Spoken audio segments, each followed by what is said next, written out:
BALLE is a network of locally owned businesses, and Santa Fe holds the key to one of our local networks. The Santa Fe Alliance is a thriving alliance of locally owned businesses there, and we have over 500 businesses that are part of this network in Santa Fe, and they're doing tremendous things in their community.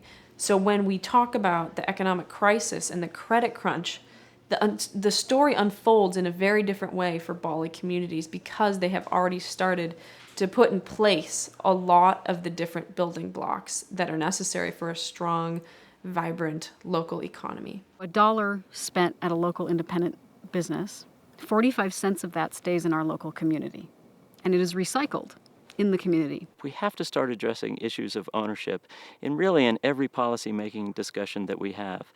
Who's going to own the energy systems? Who's going to own the food systems? How is that ownership going to anchor these projects to our community, provide long-term security and long-term health to the community? And by focusing on place, by focusing on a location, a community, you are creating an accountability that cannot be found in any other setting. You're essentially working amongst family. I think people want to come together and they want to work in communities. There's been a lot of opportunities for people to leave New Mexico, and we haven't left. We want to be here. We want to be more connected to each other.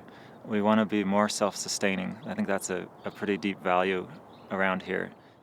What we have here is a bioregion of northern New Mexico that could be producing much more locally. Instead of having trucks shipping stuff in from all over the states to support our local food system here, let's grow it locally and really support ourselves in New Mexico, which will then create the wealth for our community. When you go to the restaurant and eat a great meal, you know that if they're a member of our organization and involved in our farm to restaurant project, you're now supporting a farmer beyond our city limits.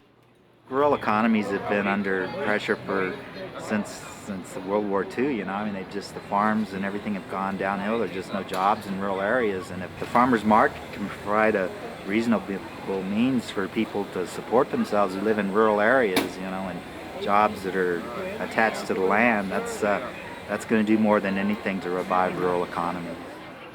It's hard to beat being able to talk directly to the farmer that has grown the produce that I'm going to be putting on the plate tonight. It's just this real nice full circle that when you buy stuff from a big distributor, you have no idea who grew it, no idea where it's coming from.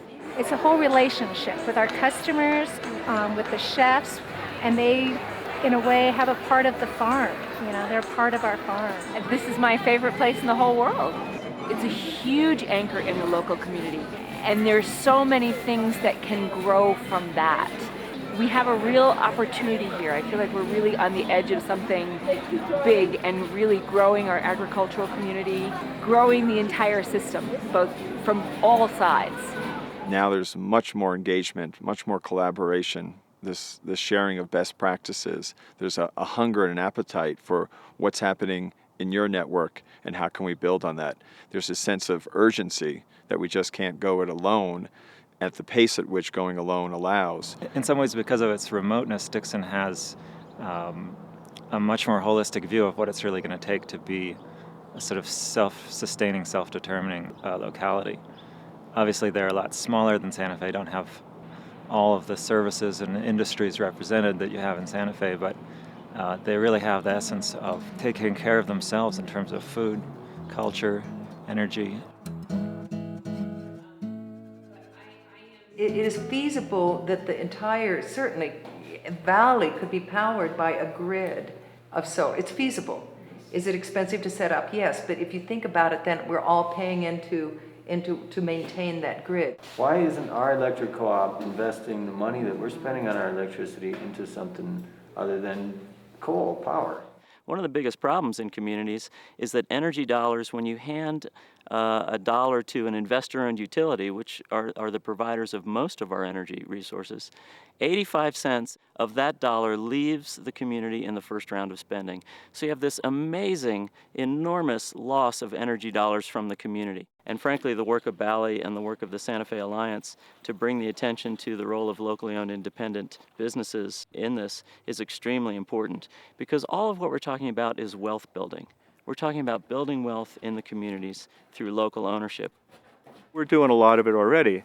And, with the opportunity to connect with, so many more minds, not just on the regional level, but also on the national level to learn from what are the possibilities. I'm sure there's a myriad of things that we're not thinking about that we could be doing here. This is an unbelievable thing that's happening for me right now, to take the leadership of this organization that we birthed 7 years ago in the Poconos at Judy Wick's great retreat, the Wicky Wacky Woods, as we like to refer to it as.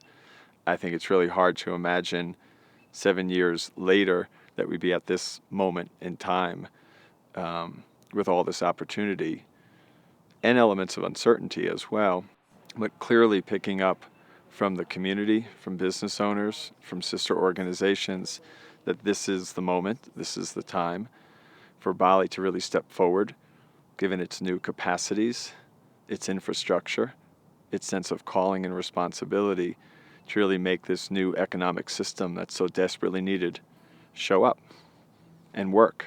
And not just work for a few, but work for many, work for all.